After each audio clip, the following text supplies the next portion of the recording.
자, 예수님 부활하셨습니다. 부활하신 예수님은 어디 계실까요? 부활하신 예수님은 지금도 살아서 우리와 함께 계시는 줄 믿습니다. 아멘입니까? 자, 옆에 분들과 한 번 더 인사하시죠. 부활하신 예수님께서 당신 안에 계십니다. 시작.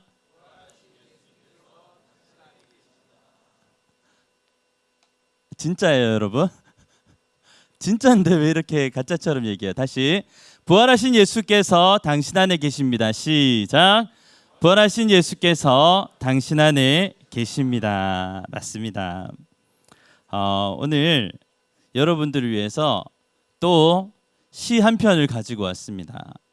네, 우리 될까요, 방송실? 이게 제가 보내드린 파일이 뜰까요?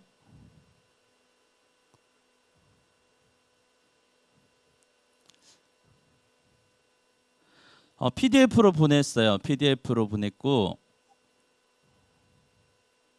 네, 그거를 띄워주시면 좋을 것 같아요. 네, 나오네요. 너무 글씨가 작지만 제가 읽어드리겠습니다. 네, 죽은 듯 가라앉았던 내 안의 희망이 조용히 일어나 춤을 춥니다. 어둠 속에 잠들었던 내 마음의 사랑이 다시 열립니다. 부활은 먼 옛날의 이야기가 아니라 지금 여기 나의 이야기입니다. 오늘도 나는 다시 살아나는 기쁨으로 조용히 기도합니다. 이 시를 접하는데 너무 좋더라고요. 좋은 건 나눠야겠죠. 네, 좋은 건 나눠야겠죠. 죽은 듯 가라앉았던 내 안의 희망이 조용히 일어나 춤을 춥니다. 왜? 예수님의 부활하심 때문에. 어둠 속에 잠들었던 내 마음의 사랑이 다시 열립니다. 왜? 예수님의 부활하심 때문에. 부활은 먼 얘기가 아니라 지금 여기 나와 함께하고 있는 이야기고, 나와 함께 진행될 이야기며, 나와 함께 살아갈 예수님의 부활 이야기라는 것이죠. 그래서 오늘도 나는 예수님이 부활하셨기 때문에, 예수님이 부활하신 확실한 증거 때문에 나는 예수님과 함께 부활하여 다시 살아나는 기쁨으로 조용히 기도합니다. 여러분, 이 이혜인 수녀의 이 시가 정말 부활의 의미를 정말 잘 알고 아는 데서 그치는 것이 아니라 부활의 능력을 날마다 누리며 살아가는 사람의 고백이다 라는 생각이 들어서 우리 예수세대 청년부와 함께 너무나도 귀한 우리 청년부와 함께 이 시를 나누고자 했습니다. 네, 좋죠. 자, 오늘은 우리들의 부활 주일인 것이죠. 사실 내일 부활 주일인데 내일 맞춰가지고 많은 부활절 행사도 하고 뭐 부활절 이런 것들을 하는데, 하루 일찍 부활에 대해서 말씀을 증거하는 것에 대해서 잠시 제가 고민이 있었는데 성경이 이것을 해결해 주더라고요. 성경을 보면 창세기에 이런 내용이 있어요. 저녁이 되고 아침이 되니 첫째 날이다. 네.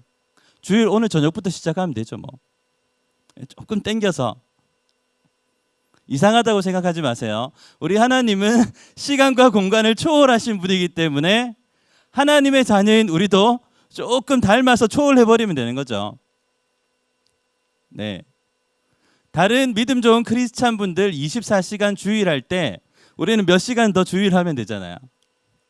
더 많은 복을 누리고 미리 누리고, 네, 오늘 받은 은혜를 가지고 내일 주일을 준비한다면 훨씬 더 깊은 은혜, 말씀의 은혜가 우리 예수세 청년부에게 있을 거라고 생각을 해서, 야, 성경에 어떻게 저녁이 되고 아침이 되니 하루다 이렇게 얘기하시는지 네, 생각해 보게 됩니다. 그래서 오늘은 부활주일이에요. 그냥 부활주일이에요, 우리한테는.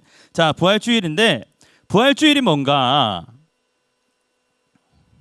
네. 예수 다시 사셨다. 오늘 제목도 나오죠. 자, 부활주일이란 글씨를 깨알같이 쓴 것은 저만 알아볼 수 있도록 쓴 거예요, 여러분. 예수 그리스도께서 죽음을 이기고 실제로 육체적으로 부활하신 사건을 기념하며 이 부활이 성도의 구원과 부활의 소망의 근거임을 고백하고 선포하는 주일이다. 뭐 되게 길게 적어놨지만 요약해 보면 이런 거예요. 구원이란, 부활이란 우리에게 구원을 주신 역사적인 사건이다. 실제적인 사건이다. 예수님의 부활이 우리의 구원의 근거가 된다. 예수님의 부활이 우리가 전도하는데 근거가 된다. 예수님의 부활이 이 지역 전도를 넘어서 온 세계 열방까지 나아가 선교하는 근거가 된다. 그리고 예수님의 부활이 모든 믿는 자들에게 우리 또한 부활한다라는 부활 소망의 근거가 된다라는 것이에요. 네. 우리가 그리스도인으로 살면서 특별히 이 지역을 책임지고 이 민족과 열방을 책임지는 우리 예수 세대 청년부로서 부활이란 이런 의미들이 있구나.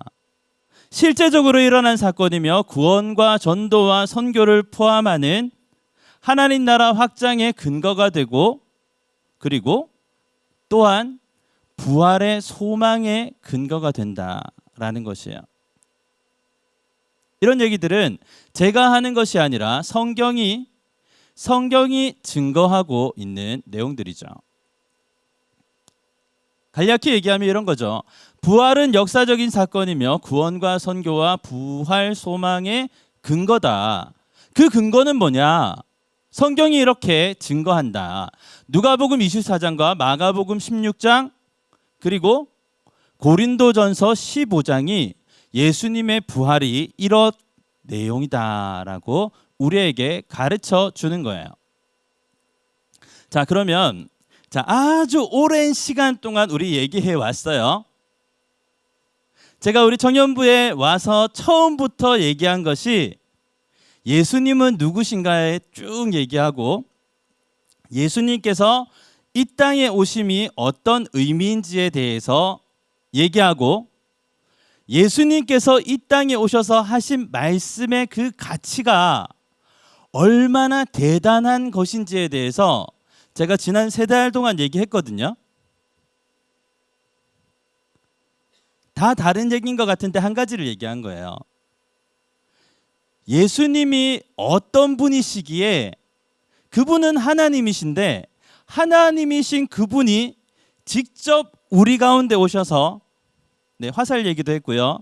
몇백 킬로 시공간을 넘어서 쏜 화살이 관역에 맞았다 뭐 이런 얘기도 하면서 예수님께서 정확하게 우리 가운데 오셨다라는 얘기도 하면서 그분이 우리 가운데 한 100만 차원이신 그분께서 3차원의 영역까지 낮아지셔서 우리가 알아들을 수 있는 글자로 우리가 알아들을 수 있는 소리로 말씀해 주셨는데 그분은 모든 것을 다 아시고 하시고 이루시는 분이신데 그분께서 사람의 몸을 입고 우리 가운데 하신 말씀은 한 구절만 깨달아도 우리 인생 전체에 복이 넘치는 말씀이다 라는 것을 지난 동안에 계속 얘기해 왔어요. 그래서 오늘은 예수님께서 부활에 대해서 무엇을 얘기하시는가, 부활이란 믿는 자들에게 어떤 의미가 있는가. 어려운 건 빨리 넘어갈 거예요. 어려운 건 빨리 넘어가고 실제적으로 우리의 삶의 부활의 능력을 누리는 방법이 뭘까를 살펴보도록 하겠습니다. 자, 보이시나요? 좀 크게 나오네요. 자, 누가복음이 첫 번째 증거가 되는데 누가복음 24장 44절부터 49절인데 우리 같이 읽죠. 자, 시작. 또 이르시되 내가 너희와 함께 있을 때에 너희에게 말한 바 곧 모세의 율법과 선지자의 글과 시편의 나를 가리켜 기록된 모든 것이 이루어져야 하리라 한 말이 이것이라 하시고. 자, 무슨 말이냐면 구약의 메시아가 오실 것이다. 그가 모든 인류를 대속할 것이다. 십자가를 지고 돌아가실 것이다 하신 내용이 바로 십자가를 지는 이 사건이다라고 말씀하시는 거예요. 자, 45절부터 계속 읽을게요. 시작. 이에 그들의 마음을 열어 성경을 깨닫게 하시고 또 이르시되 이같이 그리스도가 고난을 받고 제3일에 죽은 자 가운데서 살아날 것과 또 그의 이름으로 죄사함을 받게 하는 회개가 예루살렘에서 시작하여 모든 족속에게 전파될 것이 기록되었으니 너희는 이 모든 일의 증인이라. 볼지어다 내가 내 아버지께서 약속하신 것을 너희에게 보내리니 너희는 위로부터 능력이 입혀질 때까지 이 성에 머물라 하시니라. 아멘. 자, 예수님께서 이 말씀을 제자들에게 하셨을 때 믿어진 제자 12명 중에 몇 명일까요? 한 명도 없죠. 만약에 이 말씀을 믿었다면 십자가 앞에서 도망가는 일 따위는 없었을 거예요. 구약이 이야기하고 선지자의 글이 이야기하고 모든 구약이 가리키는 메시아가 십자가 사건을 이루실 것이다라는 것을 믿었다면 그것이 이루어짐을 보는 그 현장에서 도망치는 일 따위는 없었을 거예요. 그렇게 본다면 제자들에게 말씀을 하셨어도 제자들이 이 말씀을 깨닫지 못했다라고 우리는 이해할 수가 있죠. 그러면서 24장에 이렇게 얘기하시죠. 두 번째 노란색이요. 이같이 그리스도가 고난을 받고 제3일에 죽은 자 가운데서 살아날 것과 부활에 대해서 분명하게 얘기하시죠. 죽은 자 가운데서 살아날 것과 또 그의 이름으로 죄 사함을 받는 회개가 예루살렘에서 시작하여 모든 족속에게 전파될 것이 기록되었나니. 자, 부활의 능력은 회개를 동반합니다. 쉽죠? 부활의 능력은 회개를 동반하는 거예요. 자, 그러니까 우리가 부활의 능력을 누리며 살아가는 그리스도인이 되고 싶다. 예수님이 부활하신 것처럼 우리 또한 부활의 능력을 누리며 살아가는 그리스도인이 되고 싶다. 말씀대로 회개가, 말씀대로 죄 사함이 같이 동반이 되어야 되는 것이에요. 아멘입니까? 네, 맞으니까 아멘 하셔도 돼요. 자, 두 번째 근거 마가복음이에요. 마가복음 16장 14절부터 20절. 제가 하얀색 글자 읽을 테니까 여러분들이 노란색 글자 좀 읽어주세요. 자, 그 후에 11 제자가 음식 먹을 때에 예수께서 그들에게 나타나사 그들의 믿음 없는 것과 마음이 완악한 것을 꾸짖으시니 이는 자기가 살아난 것을 본 자들의 말을 믿지 아니함일러라. 또 이르시되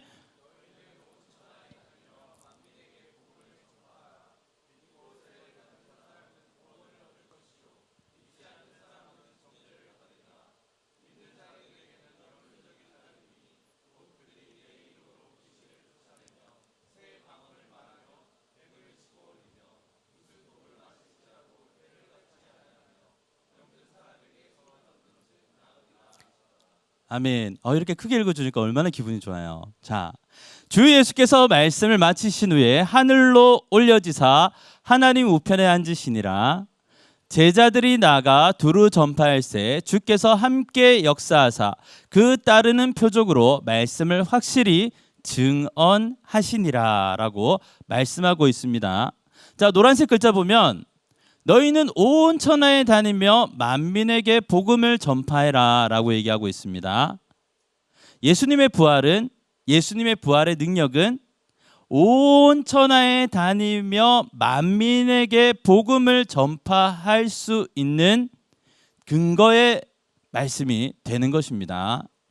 자, 믿고 세례를 받는 사람은 구원을 얻을 것이요 믿지 않는 사람은 정죄를 받으리라. 무엇을요? 예수가 그리스도인 것과 예수님이 부활하셨다라는 것이에요. 여러분, 우리가 복음이라고 얘기하잖아요. 네, 좀 주의를 환기시킬게요. 자, 복음이라고 얘기하잖아요. 굿뉴스라고 하잖아요. 영어로는 굿뉴스, 한자로는 복음이죠. 자, 이 복음이라는 것은 예수님 당시의 복음은 난집 중에 난집, 황제의 가문에만 어울리는 단어였어요. 황제가 아들을 낳았대. 굿뉴스야. 황제가 딸을 낳았대. 굿뉴스야. 황제가 즉위했대. 굿뉴스야. 복음이야. 이렇게 된 거예요. 왕과 황제에게만 쓰이던 그 복음이 예수님께서 이 땅에 오심으로 가장 연약하고 부족하고 아프고 병든 자들의 복음이 된 거예요. 네. 온 세상 다 통틀어서 0.1%만 누리던 그 복음이 예수님께서 이 땅에 오심으로 인해서 모두가 누릴 수 있는 복음이 된 것이에요. 마찬가지예요. 아무도 누릴 수 없었던 부활의 능력이 예수님께서 이 땅에 오셔서 직접 십자가를 지시고 부활하셔서 예수님의 부활의 능력이 모두가 누릴 수 있는, 주를 믿는 모든 자들이 누릴 수 있는 부활의 능력이 된 거예요. 야, 어려운 부분인데 여러분 잘 따라와줘서 고마워요. 이제 거의 다 왔어요. 자, 마지막 근거를 보죠. 더 많네요. 자, 고린도전서 15장 부활장이라고 불립니다. 여러분, 부활에 대해서 여러분들 개인적으로 궁금증이 생기시거나 그럴 일은 잘 없겠지만 내가 공부를 해보고 싶다라고 하면 고린도전서 15장을 보시면 돼요. 네, 거기 다 나와 있어요. 성경은 성경으로 푸는 거예요. 자, 고린도전서 15장에 보면은 노란 글자 나오죠. 부활. 네. 15장은 전체적으로 부활에 대해서 얘기하고 있는데 그리스도께서 죽었다가 살아나심에 대해서 이야기하고 있는데 그 부활이 얘기하는 것은 결국 20절을 얘기하는 거다라고 이야기를 합니다. 자, 맨 마지막 줄에 따로 떼어놓은 거 20절 한 번만 크게 읽읍시다. 시작. 그리스도께서 죽은 자 가운데서 다시 살아나사 잠자는 자들의 첫 열매가 되셨도다. 아멘. 이 얘기 많이 들어보셨죠? 네, 목사님들이 많이 얘기하시고 그리스도께서 잠자는 자들의 첫 열매가 되셨다라고 이야기하는 거 여기 고린도 전서 15장 20절에 있는 내용이에요. 자, 이 말씀의 배경에 대해서 얘기를 드리면 이스라엘은 신정 국가잖아요. 제사장이 통치하는 신정 국가잖아요. 네, 하나님의 대리인들이 하는 신정 국가고 성전이 있고 제사장이 있고. 자, 그러면 농사를 짓는데 그분들이 농사를 짓는데 가장 첫 것을 어디로 가져올까요? 오늘 좀 어려운 내용을 하다가 질문을 하니까 여러분 당황하시는데 쉬운 거예요. 이스라엘은 신정 국가고 성전이 있어요. 농사를 지어요. 그러면 농사를 지어서 하나님께 갖다 드려야 되는데 하나님을 바로 다이렉트로 만날 수 없으니까 어디로 가져오긴 할 거예요. 첫 열매를. 왜? 첫 것은 모든 것의 대표격이니까. 그러면 어디로 가져올까요? 성전에 가져오겠죠. 제사장에게로 가져오겠죠. 이스라엘은 이 전통이 아주 오랫동안 지금도 있을 거예요. 농사를 지으면 첫 것을 가지고 성전에 가서 제사장을 통해서 하나님께 올려드린 다음에야 시장에서 물건을 팔 수 있습니다. 하나님께 드려지는 첫 열매, 하나님께 먼저 드려져야 일반 시장에서 물건 거래가 시작이 될 정도로 그렇게 엄격하게 하고 있어요.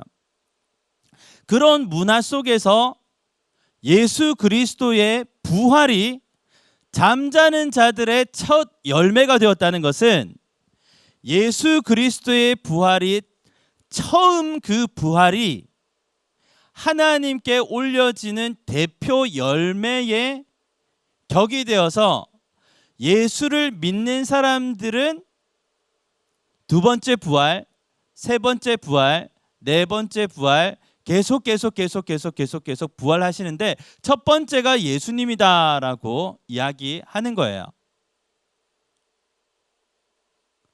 예수 그리스도의 부활이 잠자는 자들의 첫 열매가 되었다는 것은 그런 의미가 있습니다. 예수님께서 부활 1번, 예수를 믿는 사람들은 2, 3, 4, 5 이렇게 쭉 나간다 이런 얘기를 하고 있는 것이에요. 자, 이제 어려운 것은 지나갔어요. 자, 예수님의 부활이 이런 의미를 담고 있다. 자, 우리가 믿고 있는 대한예수교 장로회 합동 측, 예장 합동 측의 부활에 관한 논리는 이런 요지들을 담고 있다라는 것을 알았어요. 들리든 안 들리든 알았어요. 자, 그러면 이렇게 이야기하고 있는 이 부활이 나의 삶과 실제적인 나의 삶과 어떤 의미가 있는지를 살펴보는 게 좋을 것 같아요.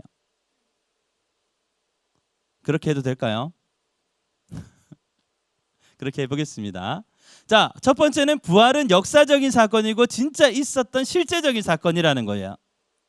이것이 나에게 주는 의미는 그 사실은 변하지 않는다라는 거예요. 예수님께서 십자가를 지셨다는 사건은 오늘 내 믿음의 상태, 내 건강 상태, 내가 믿고 말고 여지를 떠나서 예수님의 십자가가 사건이 있었듯이 예수님의 부활 사건도 있어서 실제적이고 구원을 일으키며 선교를 일으키며 부활 소망을 주는 예수님의 부활이 실제적인 사건으로 있었기 때문에 예수 믿는 자들에게 이 부활의 능력이 그대로 주어지는 것이에요. 자, 다시요. 내가 어떠함에 상관없이 그분이 부활하셨기 때문에 그분을 믿는 나에게 부활의 능력이 주어진다 안 진다? 주어진다라는 것이에요. 우리는 너무나 자주 속죠. 요즘 내 믿음이 좀 거시기한데, 요즘 내가 좀 상태가 안 좋은데 뭘 부활의 능력까지 누려, 예수만 믿고 살아가면 되지 라고 생각하지만 나의 어떠함이 아니라, 여러분 이거 꼭 알아야 돼요. 나의 어떠함이 아니라 그분의 어떠하심 때문에, 그분의 부활하심 때문에 오늘도 나에게 부활의 능력이 임한다는 것이에요. 내가 어떠함, 여러 가지 인생의 고달픈 사건이 일어나고 힘든 일들이 일어나고 여러 가지 감정이 복잡하게 휘몰아치는 삶을 다들 살아가고 있지만, 쉽게 표현할게요. 태양은 뜨잖아요. 내 기분이 안 좋으면 태양이 안 뜹니까? 아니에요. 근데 태양보다 확실한 것은 오늘도 태양이 뜬다라는 것보다 더 확실한 것은 예수님이 부활하셨다는 거예요.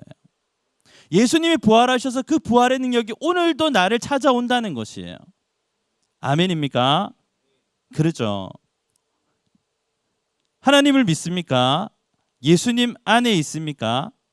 그래서 하나님을 기쁘시게 하는 삶을 살고 싶으십니까? 그러면 부활의 능력을 조금 더 내 삶에 찾아오시는 부활의 능력을 누릴 필요가 있습니다. 오늘 말씀을 같이 보죠. 오늘 말씀 있네요. 자, 오늘 말씀 같이 큰 소리로 읽겠습니다. 시작. 예수께서 이르시되 나는 부활이요 생명이니 나를 믿는 자는 죽어도 살겠고 무릇 살아서 나를 믿는 자는 영원히 죽지 아니하리니 이것을 내가 믿느냐. 아멘. 자, 이거 성경에 어디쯤 기록되어 있어요? 네, 성경에 어디쯤 이 구절이 기록되어 있습니다. 자, 예수님께서 이 말씀을 하신 때는 언제일까요? 보기 1번 십자가를 지시기 5일 전, 보기 2번 십자가를 지시기 6일 전, 보기 3번 십자가를 지시기 7일 전. 저는 2번을 좋아합니다. 예수님께서 십자가를 지시기 6일 전에 사랑했던 친구 나사로를 찾아가셨어요. 나사로는 예루살렘성 근처 베단이라는 곳에 살고 있었거든요. 마리아 마르다 들어보셨죠? 나사로까지 이렇게 살고 있었는데 예수님께서 6일 전에 나사로를 찾아가셨어요. 여러분, 저는 여기서 좀 적지 않은 감동을 느낍니다. 인류를 구원하는 이 스펙타클한 십자가를 지시기에 앞서서 한 영혼을 찾아가신 거잖아요. 온 인류와 한 명이 같다고 말씀하시는 거잖아요. 네. 의인 99과 잃은 양 하나가 같다고 얘기하시는 거잖아요. 이분 좀 한결같으세요. 그러니까 십자가를 지시는 큰 일을 앞두고 병든 나사로를 찾아가셨다. 그분 한결같으시다. 찾아가셨어요. 그런데 그 당시에는 스마트폰이 있는 것도 아니고 의료 체계가 좋은 것도 아니고 그래서 나사로가 죽었대요. 죽은 지 나흘이나 지났대요. 여러분, 요즘 생각하시면 안 됩니다. 요즘 생각하시면 안 돼요. 시신이 죽어서 냉동고에 들어가는 뭐 이런 거 생각하시면 안 돼요. 한여름 생각하시면 됩니다. 한여름에 시체가 방치된 거예요. 그럼 어떻게 돼요? 금방 썩잖아요. 그래서 성경이 이렇게 얘기하는 거예요. 가셔도 소용없어요, 예수님.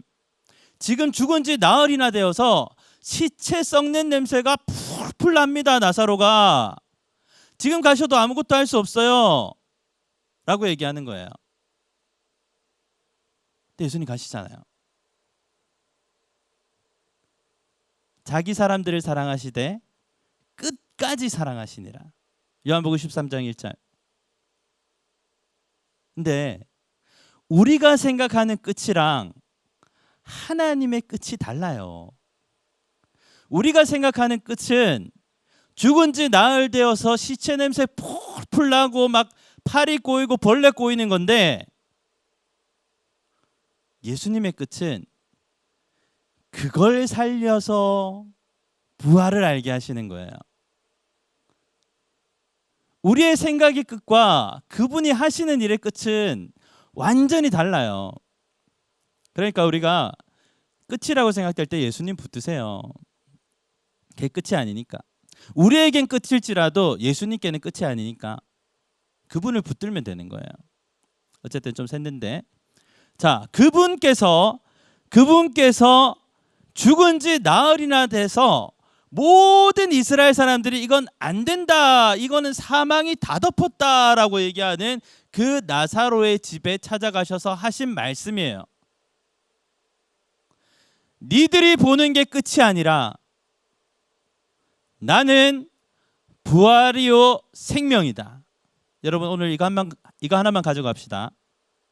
내가 보는 게 끝이 아니라 그분이 부활이요 생명이니까 그분이 끝이라고 할 때가 끝인 겁니다. 나는 부활이요 생명이니 나를 믿는 자는 죽어도 살겠고, 죽은 지 나흘이나 지나도 나사로 살았잖아요. 그러니까 죽어도 사는 것은 예수님을 믿는 자들에게 일어나는 확실한 사건입니다. 그리고 또 가르쳐 주시죠. 거기서 멈추지 않고 무릇 살아서 나를 믿는 자는 영원히 죽지 아니하리니 이것을 네가 믿느냐.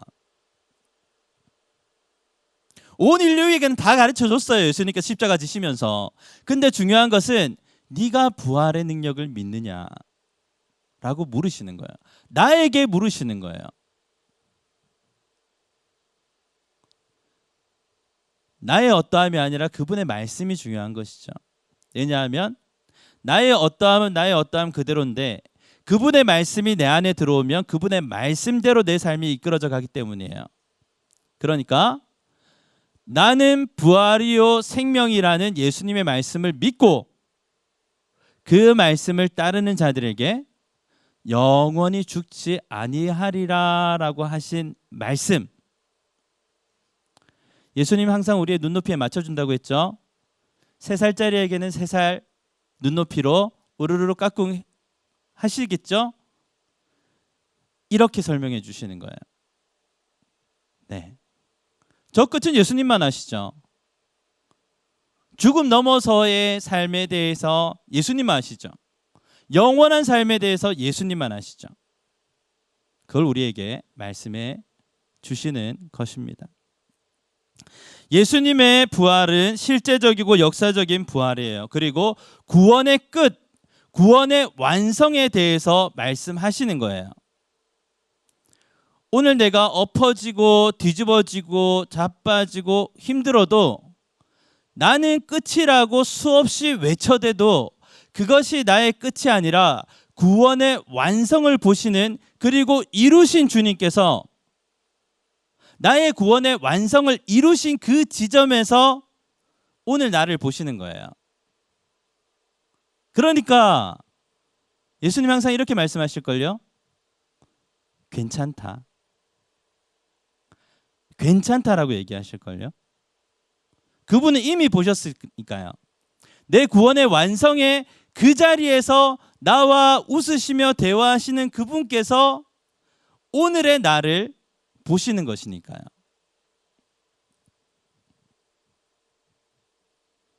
구원의 완성도 되시고 성도의 부활과 영생의 보증, 첫 열매 말씀드렸잖아요. 15장 읽어보면 이렇게 얘기하거든요. 아니, 예수님께서 부활하신 게 가짜면 너희 교회 왜 다니냐?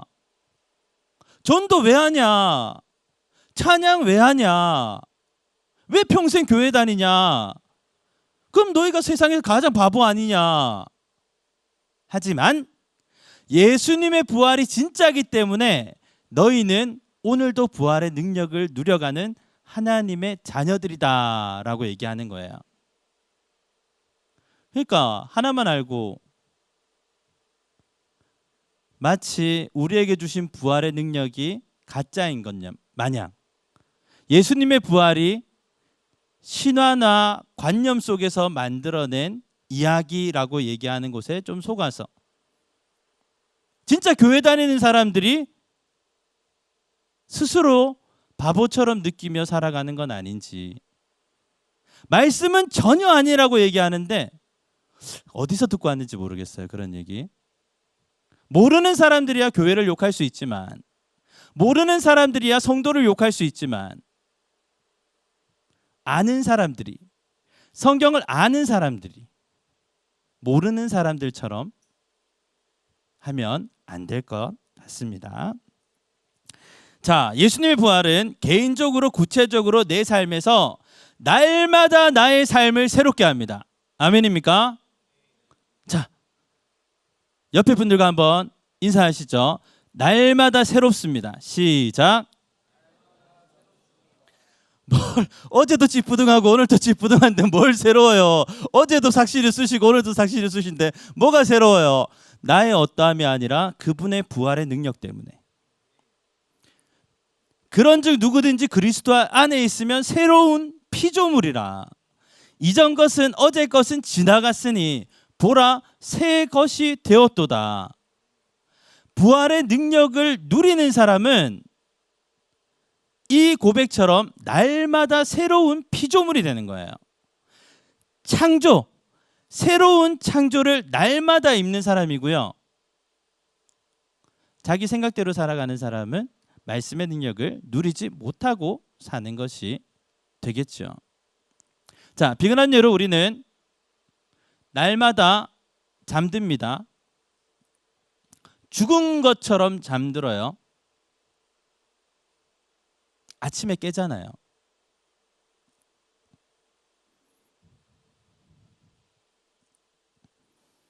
이 말씀에 적용해 보면 내가 잠들고 아침에 눈을 뜨며 깨어서 새 삶을 시작하는 것이 예수님께서 부활하셨기 때문에 그 부활을 닮아 우리도 깨어나는 것의 모형처럼 보여주신 거예요.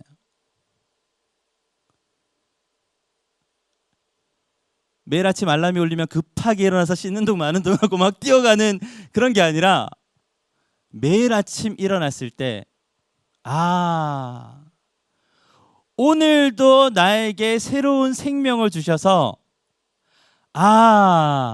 부활의 능력으로 오늘을 사는 것처럼 내 인생 마지막 날 잠들고 나면 예수님과 함께 다시 눈뜨며 영원한 부활을 누리겠구나를 생각해 볼 수 있는 것이죠. 이 부활 얘기는 여러분 부활 뜰 때밖에 못해요. 여러분 조금 지루해도 조금만 참으세요.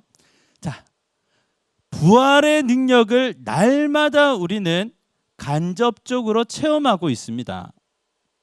날마다 잠드시고 아침마다 깨어나시잖아요. 그러면 거기 그 중요한 시기, 그 중요한 핵심적인 시기에 말씀을 하나 선포하면 됩니다. 예수님의 부활하심으로 나의 오늘도 예수님의 부활의 능력과 함께 요거를 하나씩 넣으시면 되는 거예요. 현재적 적용이죠. 날마다 새로운 삶이 되는 비결이죠. 오늘 본문이 우리에게 말해주는 것은 지난주에 말한 것은 예수님께서 십자가를 지시는 걸음을 멈추지 않으셨다. 그 발걸음을 멈추지 않으셨다. 결국 끝까지 예수님은 그 끝까지 우리를 사랑하셔서 그 십자가를 지셨고 말씀대로 사흘 만에 부활해서 잠자는 자들의 첫 열매 부활의 능력까지 이루셔서 오늘 주를 믿는 모든 자들에게 날마다 부활의 능력을 누리게 하신다라는 것입니다. 자, 여기까지 정리가 되신 줄 믿습니다. 자, 그러면 예수님은 죽은 나사로의 집에 찾아가셔서 나사로를 살리심으로 다시 살리심으로 완전히 죽어 썩어지는 그를 살리심으로 그와 그의 주변에 있는 모든 사람들에게 보여주시는 것이 무엇일까요? 알려주시고자 하시는 것이 무엇일까요? 그분이 하늘 영광 다 버리고 내려오셔가지고 3년 고생 하시다가 십자가 지시기 6일 전에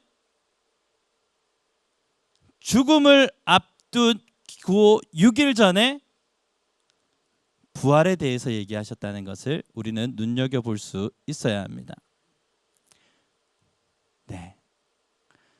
물론 십자가를 지시고 3일 뒤에 순차적으로 부활이 일어났지만 예수님은 부활과 십자가와 6일 전이 똑같은 거예요. 예수님께서 오늘 우리에게 보여주시는 것은 무엇이냐면 자, 요거 하나만 기억합시다. 예수님이 부활이고 예수님이 생명입니다. 예수님이 부활이고 예수님이 생명이에요. 이것만 기억하면 돼요. 예수님이 부활이고 예수님이 생명입니다. 요한복음 11장 25절이에요. 예수님이 부활이고 예수님이 생명이니까 나한테 부활의 능력이 느껴지지 않는다. 이 말씀을 선포하시고 나에게 생명이 느껴지지 않는다. 이 말씀을 선포하세요.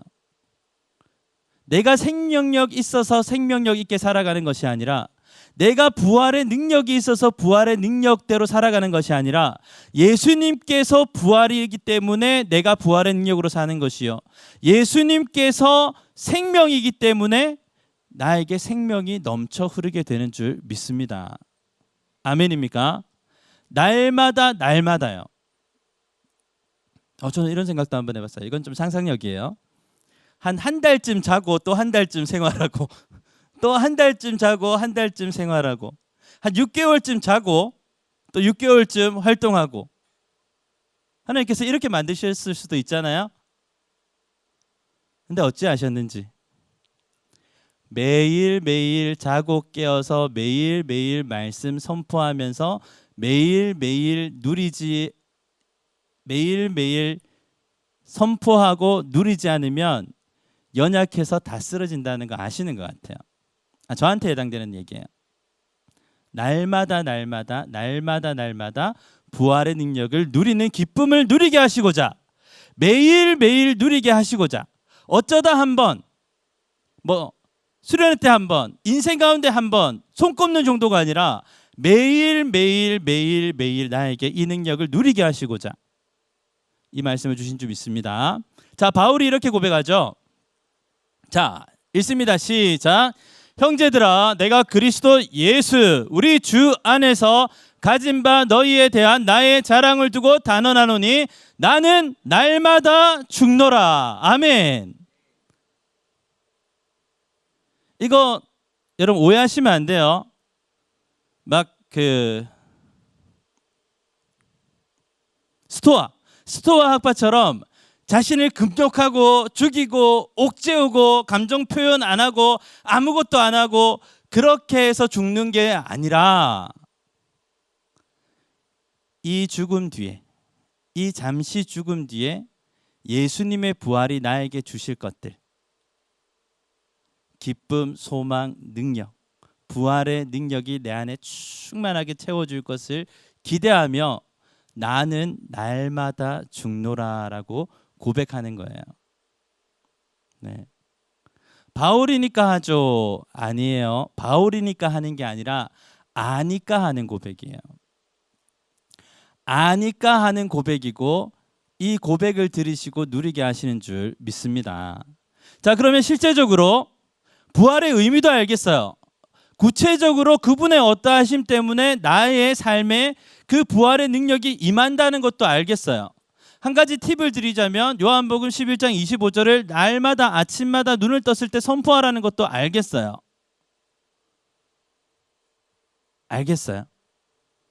날마다 죽노라. 조금 어렵지만 해보고 싶어요, 이 고백. 자, 그러면 마지막입니다. 진짜 다 왔어요. 자, 부활장이라고 이야기하는 이 부활의 의미를 깨닫고 이 부활장을 마무리하면서 바울은 우리에게 무엇을 당부하는지 57절부터 58절 있습니다. 시작.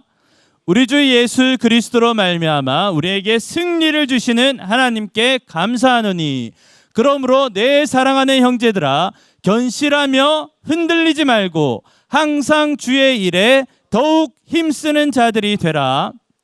이는 너희 수고가 주 안에서 헛되지 않은 줄 알미라. 아멘. 그가 주시는 능력으로, 그가 주시는 부활의 능력으로 오늘을 사는 거예요. 힘써 오늘을 사는 것입니다. 그가 주시는 능력으로 힘써 오늘을 살며 그가 주시는 능력으로 힘써 주를 위해 살 때 하나님께서 우리에게 놀라운 은혜를 그것도 날마다 부어주시는 줄 믿습니다. 초대교회 제자들이 전했던 복음, 그것은 황제가 아들을 낳았다, 새로운 황제가 등극했다, 이러한 세상적인 복음이 아니라 다른 복음이었어요. 예수가 그리스도다. 예수님 다시 사셨다. 초대교회가 전한 복음은 이 두 가지였어요. 예수가 그리스도다. 예수님 다시 살아나셨다. 그런데 황제의 이 복음과는 비교도 안 될 것 같은 이 작게 느껴지는 이 복음이 온 세계를 바꾸었지 않습니까? 내가 보기에도 작아 보이는 이 복음의 능력이 온 세계를 뒤집어 놓는 하나님의 복음의 능력인 것을 믿으시고 이번 한 주간도 이 부활의 능력, 복음의 능력에 사로잡혀 멋지게 살아가시는 우리 예수세대 청년부 되시기를 예수님의 이름으로 축원합니다. 아멘. 자, 우리 이제 기도하려고 해요.